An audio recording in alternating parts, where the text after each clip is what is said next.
So what we're looking at in terms of Ayurveda is what kind of digestion we have. Now, it's probably too much to go through what constitution you are today, but you might get some inclination as to what you are. But what I'm interested today is looking at your gut primarily. So we want to work out, do I have Vata, Pitta or Kapha type digestion? Is there anyone who's never heard of such terms before? Vata, Pitta, Kapha? Yeah, that's great. The fact that you've heard them is a miracle, really. So when we look at, we want to work out what type of digestion do I have.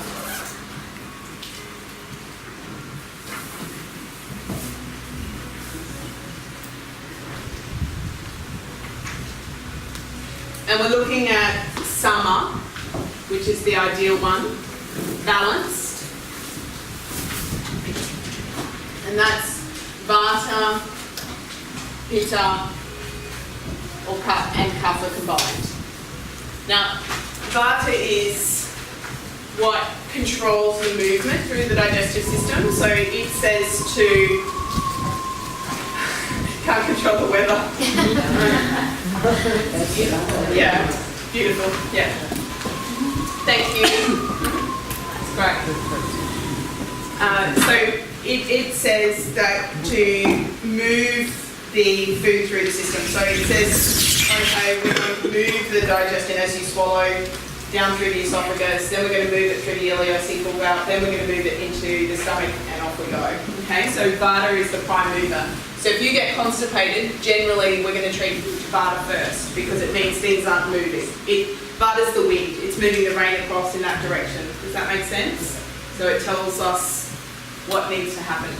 Now Pitta is the assimilation. So the fact that your body can break down food and have hydrochloric acid that does that. It's a hot, Pitta is fire, and so if the fire of the belly isn't strong, then the digestion will be weak. So you want to have all three elements in balance. So this is prime mover, let's say the mover. This is the assimilator. And Kapha is, it's the protector, so it's the lining on the gut in this case. So, let's say lubricator. What would happen if we didn't have any lining on the gut, do you think? Has anyone experienced that? Hey? Irritable, yeah. Acid, so reflux, you get reflux, you might get an ulcer, hyperacidity, heartburn. So that will be that Kapha's too low and Pitta's too high, and maybe Vata isn't functioning well to move the contents through the digestive system very well. So they're moving, unfortunately, the contents are moving the opposite direction in that case. Celia, what's the word you've got written under Kapha? Kapha, lubricator. Oh. So it just makes things, yeah, without it, you'd be, everything, the hydrochloric acid would hurt your body too much. Yeah. So that's the ideal digestion that we want to have. So we want Vata, Pitta and Kapha functioning freely. Now, Vishama is variable digestion. And that means that Vata generally is out of balance. Vata, there's a great word for it in Ayurveda. It's called deranged. Vata's deranged. Okay, so what are some conditions you might experience if your Vata was deranged, do you think? Just off the top of your head. I'll certainly correct you if you're wrong. You'll know. Constipation. Yeah. Gas, yeah. Bloating, yeah. And your digestion's variable, yeah. I think you feel like... Yeah, so... Lethargic. That's right, and that lethargic, yeah. And then also you've got the other end of that too. So variable digestion means that you've got, IBS generally as well. So you've got diarrhea one day, then you've got constipation the next. You might have heartburn. The digestion might be great, it might be too fast, sometimes it might be too slow. Okay, so usually if you suffer from high levels of anxiety, your digestion will be telling you pretty much, I'm stressed today, and then I'm going to release my bowel and all its contents before I give this presentation or, or whatever it might be. Yeah. So Bashama is variable digestion. Tikshama is too strong. So this is when Pitta is out of balance. Now, we answered a lot of these questions that I'm about to ask you up here. So knowing that Pitta is the assimilator, and the assimilator is gathering all the nutrients from the gut and turning them into something, basically. So it's saying, okay, I need this vitamin K for this, I need this vitamin D for that. So if this is too strong, say the digestion's too strong, what kind of things might you see happening? Yeah, heartburn, that things go through the digestive system too quickly. You'll see a lot of people who've got constant diarrhea. Yeah, the burning of the anus. Yeah, burning through the anus, that's right. So the heat in the body is too strong is what we say. The digestion is not working in their favour. Even in a very Pitta type individual, they might get hangry. And if you get hangry, that can sometimes mean that your digestion's too strong. Like it's good to have that, but then that other end of it is that there's an emotional content to you and your food, you know, like you perceive that you're going to die unless you get fed now. So that might be Tikshama. That explains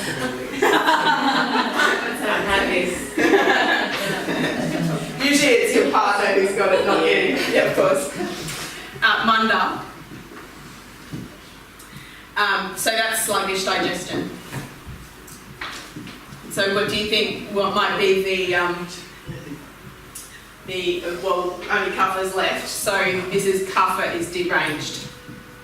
Or Kapha's actually, it's Kapha type digestions, so to speak, as well. So a Kapha type person will have sluggish digestion.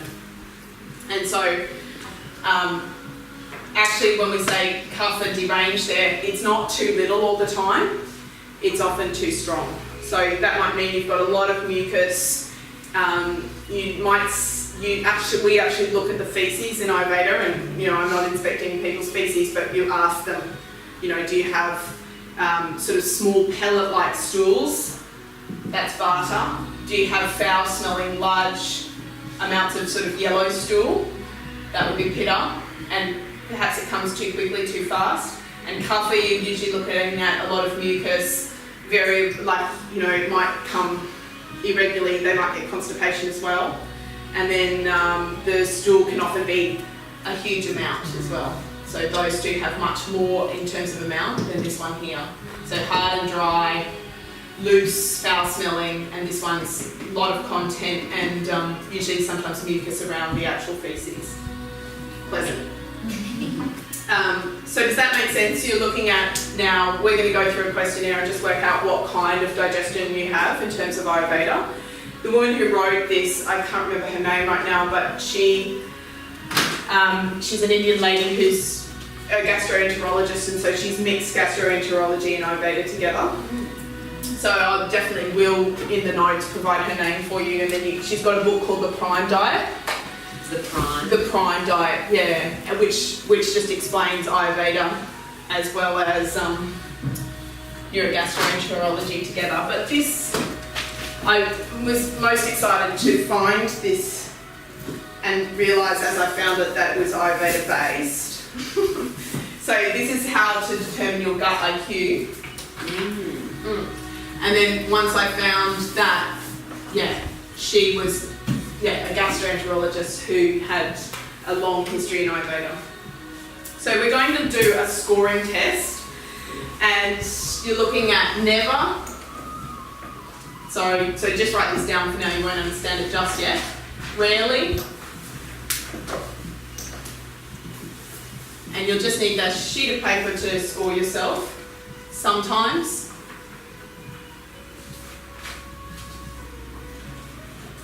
Two. Often. 3. Always. 4. Okay, so we're just going to go through this list, and you're going to give yourself a little bit of a tick here as to whether you've got never, rarely, sometimes, often, or always. So just write down the number and then we'll total it at the end. So I am constipated. Never, rarely, sometimes, often, always. Is that making sense to everyone? Yeah. Not too hard? Yeah. I feel bloated, especially after eating. So feeling bloated, especially after eating, can be a Vata thing. It can often be a Kapha thing. Okay. I'll try and just dissect. Oh, that's a Vata thing. That's a Pitta thing. That's a Kapha thing. Just so you get a feeling for what's what. After eating, I get congested or I get phlegm in my throat. Now that's a Kapha thing. So we say that Tapaka Kapha is out of balance. So say if you eat cashews or dairy and you start to get, or ice cream, and you start to get phlegm in the head, that's too much Kapha that you've taken into your diet. Or if you feel phlegmy, you're coughing up. Does anyone drink milk sometimes and go, yeah, cough, like phlegm and all that? That means that's Kapha. Does that make sense to everyone? So that might mean that if, say, some people get sinuses after eating dairy, that's Tapaka Kapha is out of balance. So they've had too much Kapha in their food intake. And so we reduce Kapha for that person. Or say that they had that sluggish bowel and things weren't moving quickly, we'd start to take things like wheat, dairy out of the diet because they're very high Kapha foods. But for a Vata type person, no problems at all, generally. Okay, after eating I get heartburn or acid indigestion. Never, rarely, sometimes, often or always. What would be the dosha that was out of balance? Heartburn or acidity? Yeah, too much Pitta. Yeah. It can also be Vata because the prime mover is not it's not working. I get a lot of gas or flatulence, especially after eating. Now that will generally be Vata, and you'll see unfortunately that Vata is like generally the bad guy. It controls everything because it's the prime mover, so it controls the nervous system, the mind. So if you look at a list of Vata type conditions, Pitta type conditions, Kapha type conditions, those of us who are Kapha will tend to be a little bit healthier than the Vata people who have got lots of Vata aggravations because it looks after the bones and just about everything in the body. It's like the wind, it moves things around. Okay, so my tongue is coated with a thick whitish film, especially in the morning. What do you reckon? Vata, Pitta or Kapha? Whitish, thick.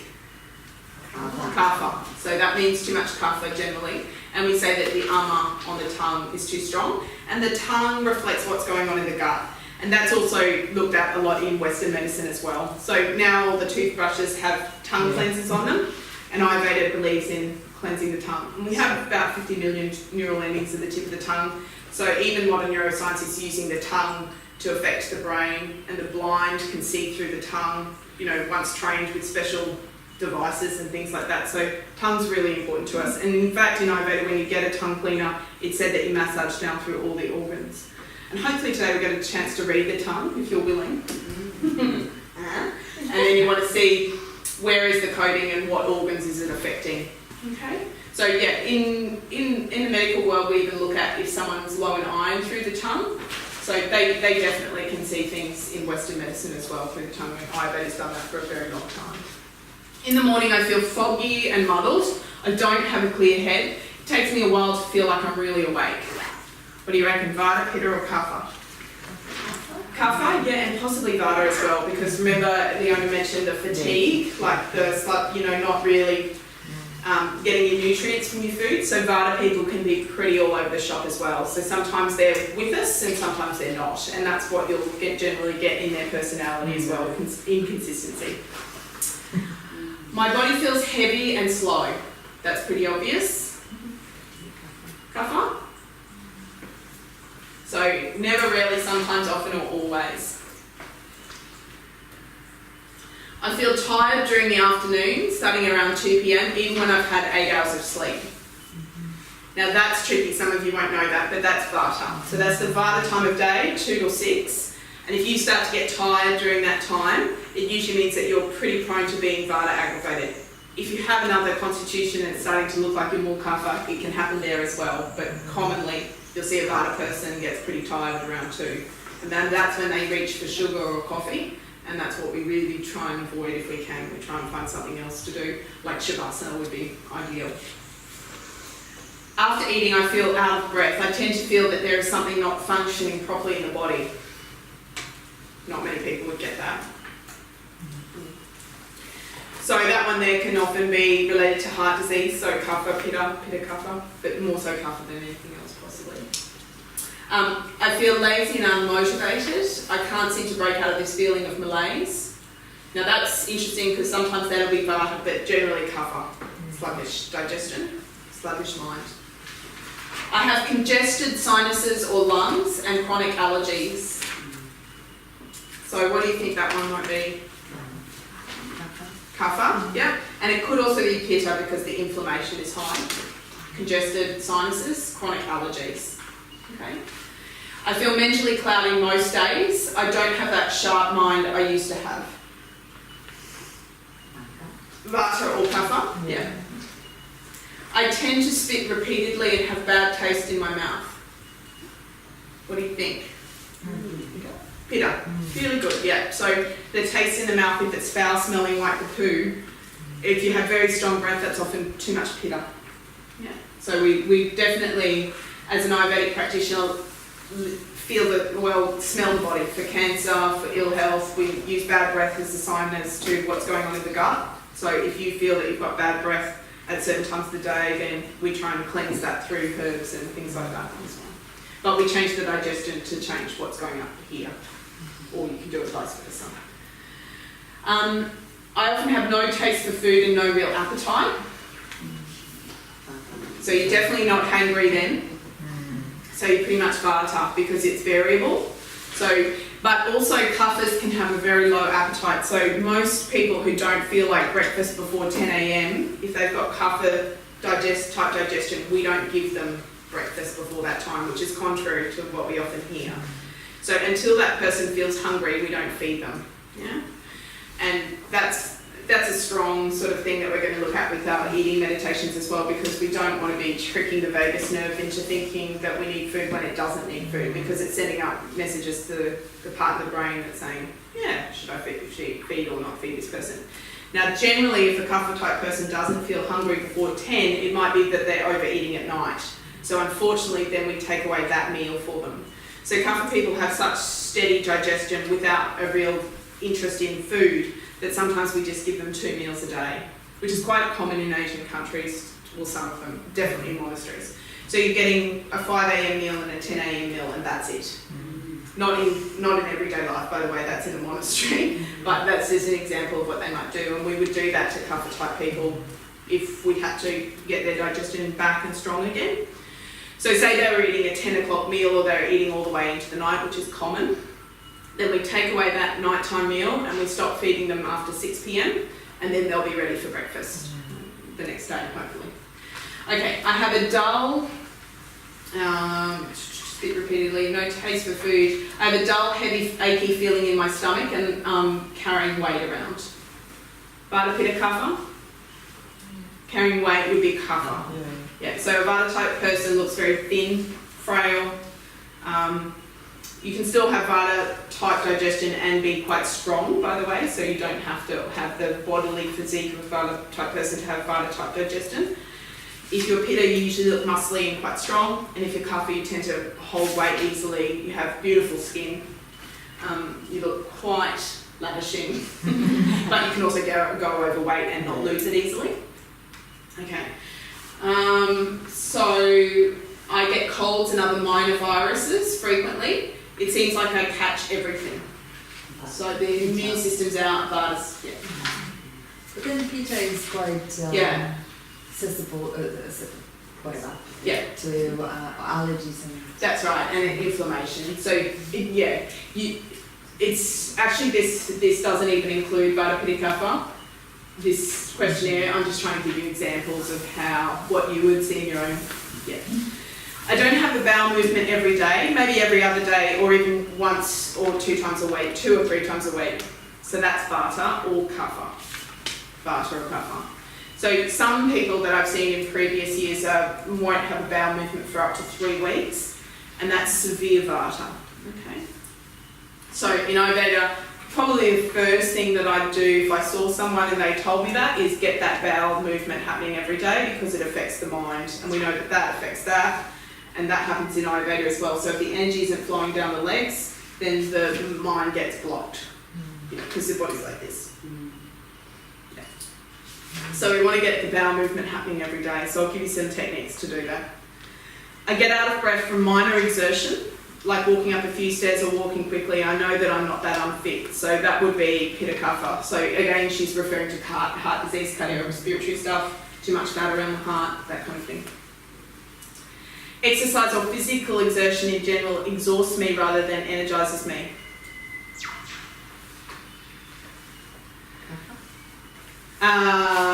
Yes, that's great. Kapha or vata, actually. So then you want to total up your points. And what kapha and vata like opposites up, like it's kind of interesting. Yeah, totally. Yeah, because you've got the earth and water element on one side, and then you've got the air and ether on the other side.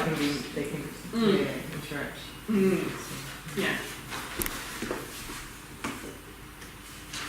Okay. Who got 50 to 80 points, or are you still adding?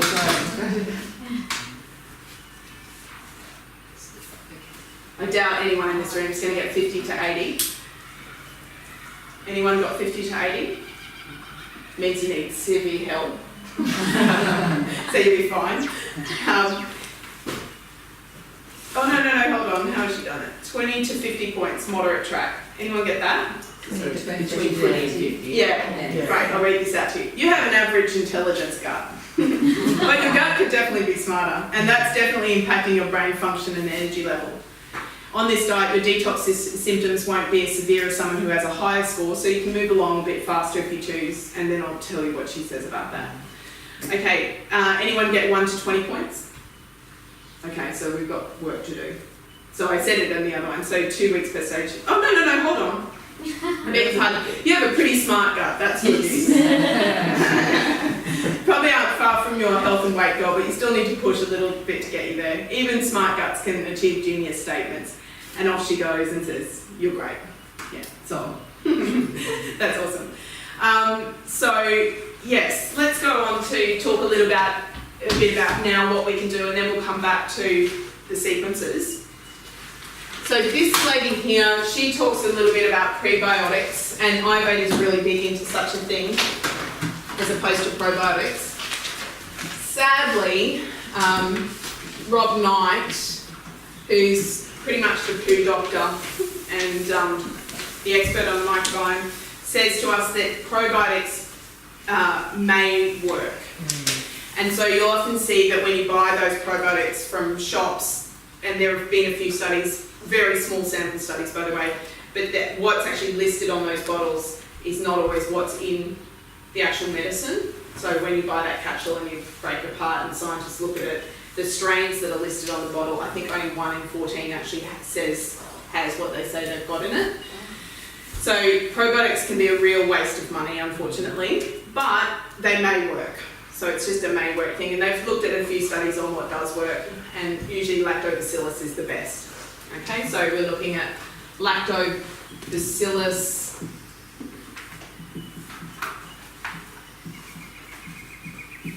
that's how it's spelled. Just double check myself, I'm sure you recognise it.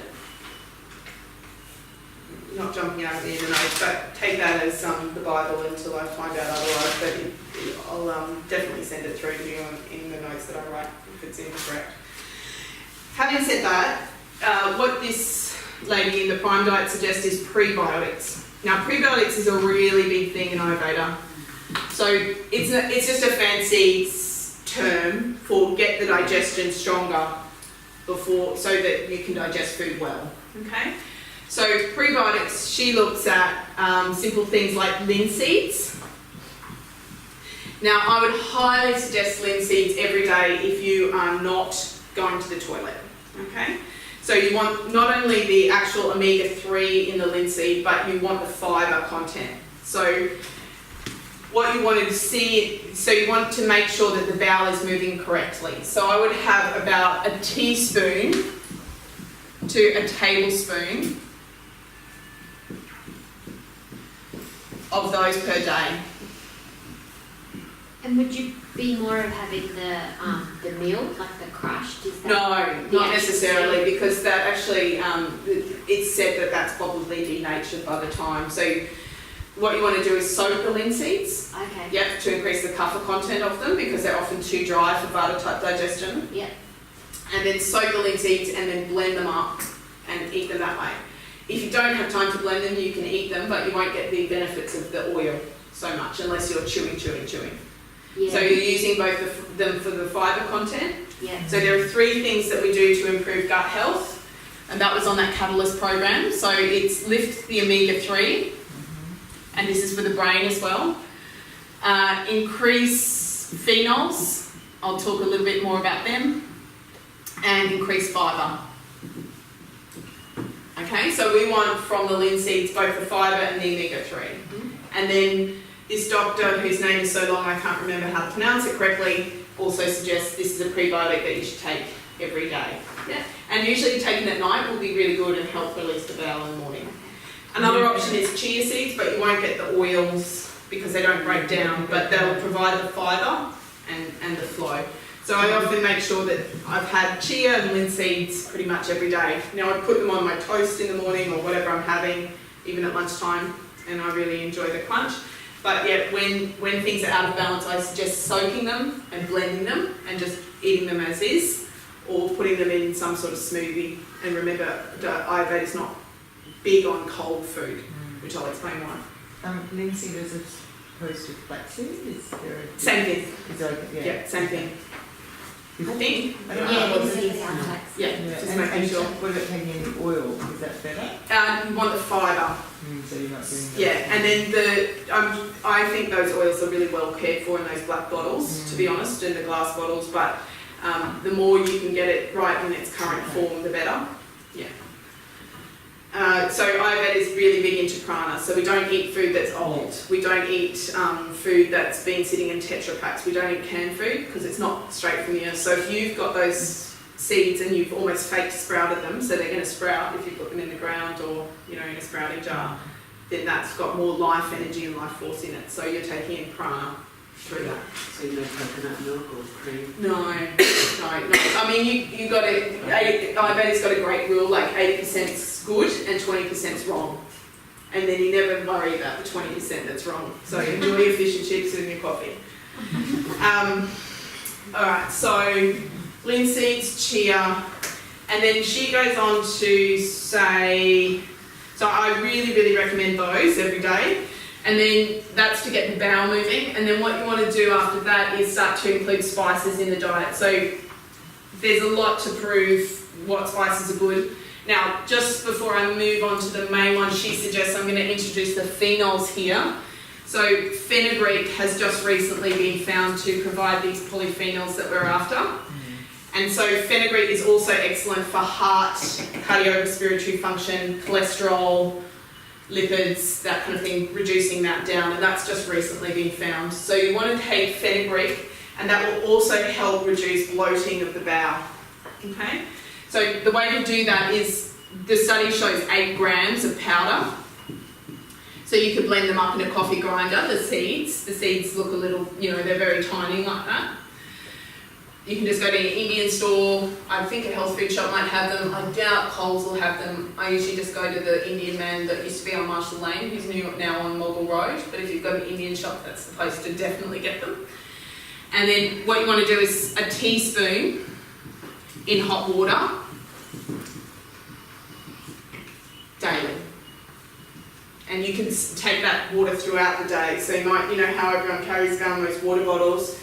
In Ayurveda, we don't take cold fluids, we take warm.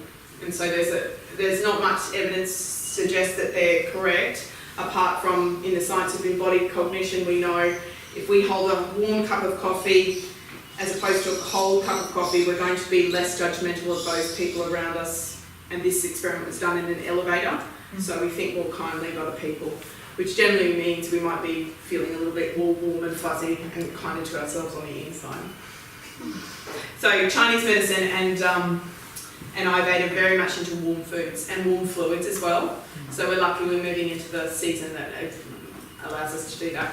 So try and keep fluids not cold if you can, and fizzy drinks and all of that will really increase vata. So if you've got digestion that's not good, not functioning well, try and keep the warm foods flowing. And then you don't want to be drinking too much fluids through meal times as well. Ayurveda is very down on that, so you want to try and keep fluids before or after meals, and very small amounts of it, so the water all happens in between. Okay, fenugreek. So then, now, another ideal thing that you can do is ginger. So that will increase, so fresh ginger, and you could add those two together, fenugreek and ginger, and that will increase what elements of the digestion do you think? Vata, Pitta or Kapha? Who will it help? Because ginger's pretty hot. So we don't really want too much ginger for Pitta type people. Okay? It's not going to hurt. Ginger's pretty calm. It's more like chili and coffee that's going to be not good for a Pitta type person. But ginger, although being tridoshik and will suit most, it's to increase Vata and Kapha. Okay? To help Vata and Kapha. Alright, and then this is the one for Pitta. So prebiotic for Pitta is cumin, coriander, fennel. So to improve the digestive file, we make up a blend of those seeds. So we get those 3 seeds, they're not hard to find. And then you steep them in water. I had a Facebook video on it once, probably about a year ago. So I'll source that out and find that for you. So cumin, coriander, fennel. And see in that glass jar, you could just put that in that tea jar there. You could just put those seeds in for that day, and then drink that throughout the day, and that's considered to be a prebiotic. Okay? So a prebiotic, remember, is just a fancy word for get your digestion stronger, so that when you do have food, you're digesting it well. Yeah. But they're more for a Pitta digestion. Yeah, so she doesn't actually specify that in her studies and book, but that's the case when you study Ayurveda. Fennel's cold, coriander's cooling, cumin's neutral. So they're cooling herbs. Yeah. Yeah, but they're also fairly tridoshic. Like, coriander's not going to make you freeze to death. Yes. You know? Can I just ask, if on that quiz if you came out as predominantly Vata and Kapha, would you then want to have ginger or want to avoid ginger? Yeah, you'd want to have ginger.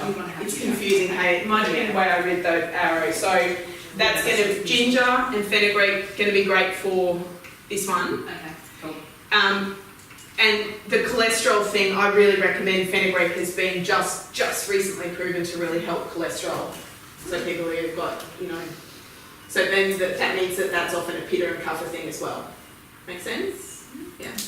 I mean, there are so many different variation of herbs you can use. Like, so if someone's heart chakra is a little bit dodgy, then what we would do is give them rose water with fennel and, things like that. So if you're a bit confused at any point, just ask me and I'll give you your own mix of what you can do. But if you start increasing these little things in the diet, they're all going to be very helpful. And I don't believe in medicines that are put together from a shop. So when you have pharmaceuticals from India these days, you might get Brahmi in a bottle, but that really negates the actual idea behind Ayurveda, which is fresh, completely from the earth and right now. Whereas when you're going to a pharmacy and buying Brahmi or Triphala, that's come from India, it's been through an airport, it's been zapped, and it's not fresh anymore, there's no prana left in it. So I'm not saying that they don't have their own potency and their power, but if we can start to get these naturally through things that are easily and preferably grown here, the better. So which brings me back to what Rob Knight says. So remember, he's the poo doctor. And he talks about what people can actually do to improve the microbiome diversity. So, 1, live on a farm. So let's just relate that back to what you can do. Garden. Yeah. Gardening. 2, get a dog. So make sure you pat other people's dogs. 3, make sure you're breastfed or breastfeed. Breastfeed. You can buy that in breast milk ice cream. Breastfeed, I'm joking. Vaginal birth, as you know, everyone knows that. So vaginal birth, that's where the microbiome gets passed on. Eat variety of foods. Eat variety and organic. So that's Rob Knight. That comes from his TED talk.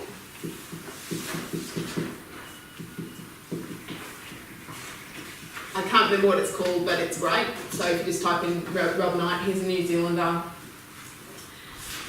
Live on a farm, get a dog, breastfed. I added that in, but eat variety and organic foods, so straight from the ground if you can. And maybe probiotics. Maybe probiotics. So the probiotic that Ayurveda is really into is often yogurt, and that's not going to be really good for kapha type people necessarily. So natural yogurt that you make yourself or buy from the shop, it's fine. Look for that lactobacillus in it. And then what we do in Ayurveda is add cumin and black pepper. Why do you think we'd add cumin and black pepper? Stimulate the...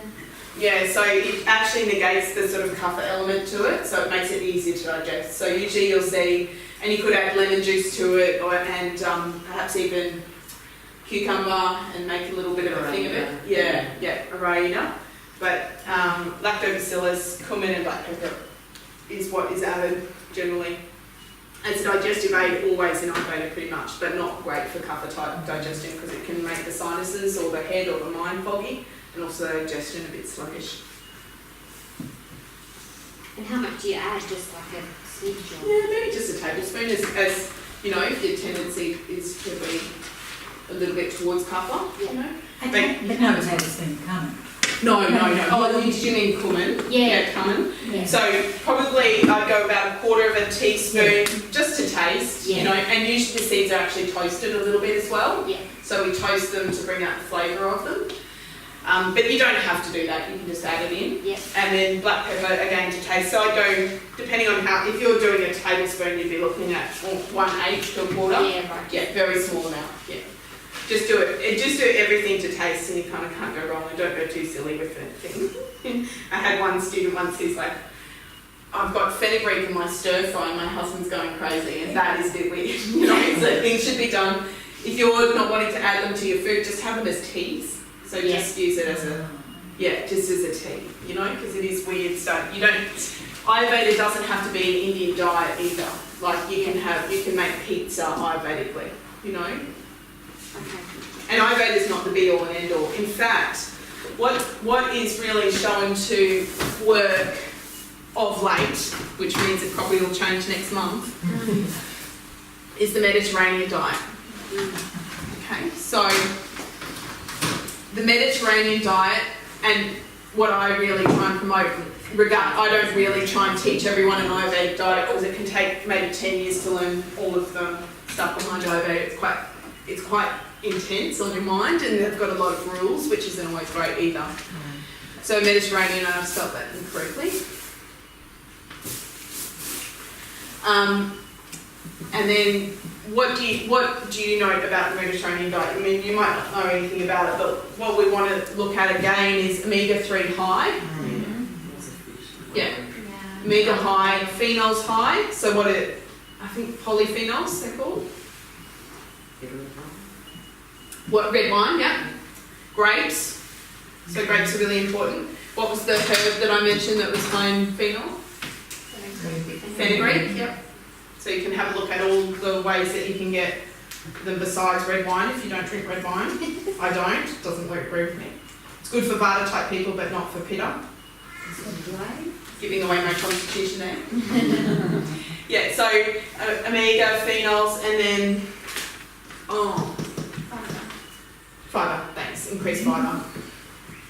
So that is what we call an anti-inflammatory diet, so to speak. And then this anti-inflammatory diet, when we look at it, at the Gawler Institute, they really promote it to reduce cancer. And so you're looking at fish, rice and vegetables as your main source of anti-inflammatory foods, okay? So you're looking at wild caught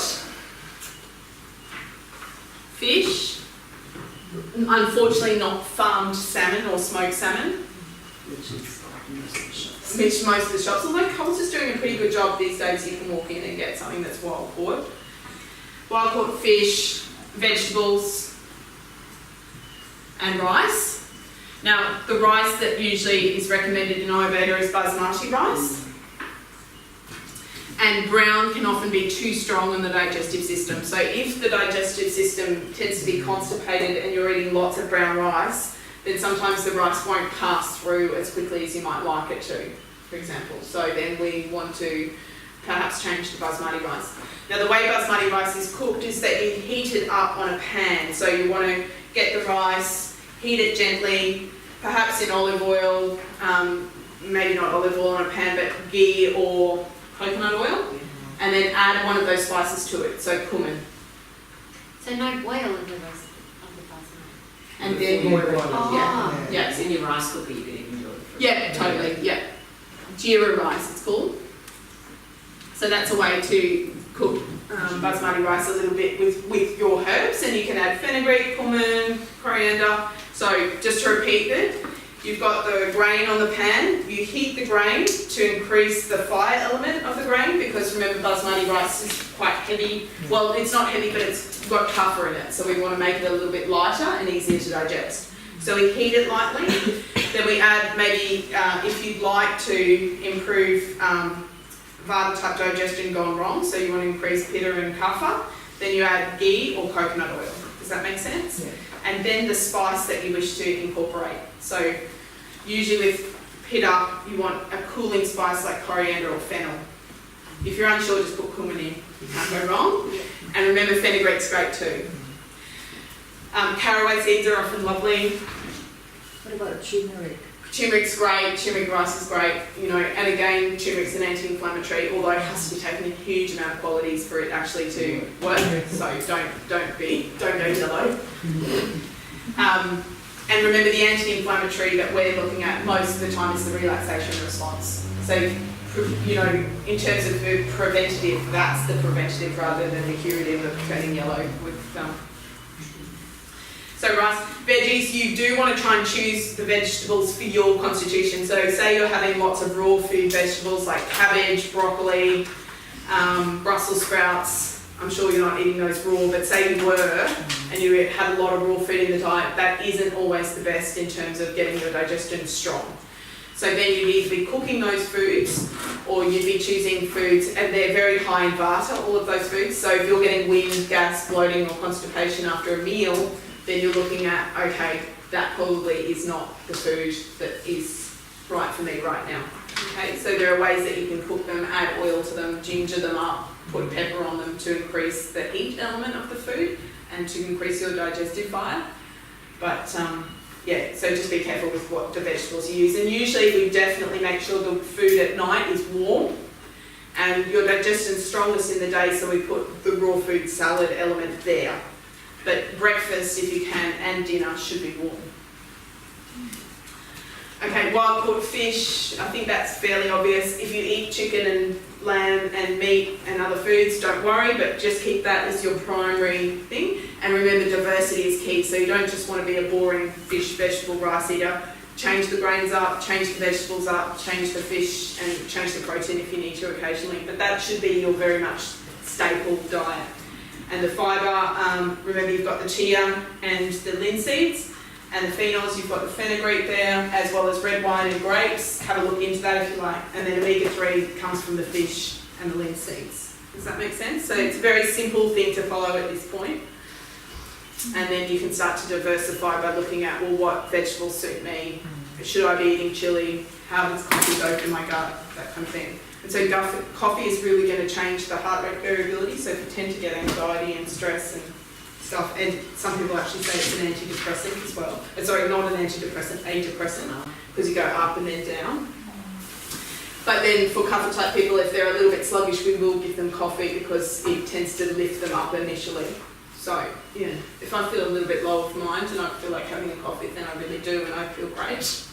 You know, so you use these things medicinally.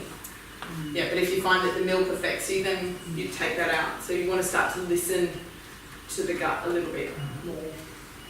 Are there any questions about that? Any certain conditions that would be that you're looking at that you'd like some help with before I move away from foods? Yeah. I was just wondering how Ayurveda sees garlic. Yeah, so different teachers have different things on it. So it's used sometimes, you know, some yogic traditions will completely take it out because they believe it's rajasic.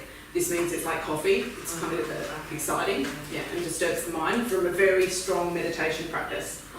But then, and then Ayurveda in other circumstances will use it to heal, you know, and boost the immune system. And so I'd follow what's current in the medical system, which is garlic is good. Yeah. And then if you were, you know, sitting around for months on end doing meditation and you didn't want your mind to be disturbed, then you'd not take garlic. Yeah. Because you want your diet to be then sattvic. Does that make sense? Yeah, so you want sattvic foods, and that's like milk, rice, bananas, beans, that kind of thing. And I think a lot of the Ayurvedic diet is very much based around beans and rice, but that's a huge amount of starch and carbohydrates to have in a meal. And so what they do see now in anti-inflammatory diets is that ketogenic diet is good as well, so that's higher protein, rather than, you know, that vegetarian model. Is there anyone a vegetarian who's finding this difficult to swallow? Literally? So that's great. So yeah, and Vata type people always should be given meat as well in their diet. So there's this kind of idea that yogic diets, yogic diets are vegetarian, but Ayurvedic diets are not. They're very much like Chinese medicine, you know, like build this person up. But the Kapha type person, we wouldn't necessarily give them, like they'd be on fish and chicken, and the Pitta type person wouldn't be on red meat. So you take the fatty meats out of a Kapha type person's diet because they might have heart disease or diabetes. Do you know what I mean? So yeah, we're looking at what does this person actually need. Also, my little secret on the Yeah. bit. So, you know, they little things like potatoes and starch and Yeah. rice. Is that similar? Yeah, it's a bit different. Like they look at just sort of teas, so they sort of do raisin and cumin and stuff and that's often for women who have nausea during pregnancy as well. So it's often not necessarily Vegemite on toast. But if you crave that, that's what I'd be taking. Do you know what I mean?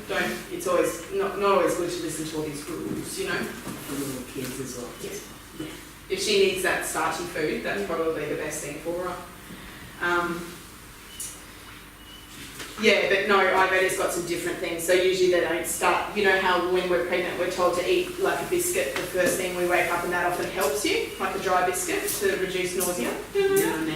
No, yeah, so theirs is a bit different. It's like have this tea all day and drink ginger tea with cumin and raisins all soaked into it. So it's a different kind of idea. Okay, and then just is there anyone who gets reflux, indigestion, heartburn? Yeah, okay, so what are the foods that you naturally know aren't good for you? Coffee, yeah. So that's very high pitta, yeah? Coffee and vata as well, by the way. Yeah, what other foods? Anyone else?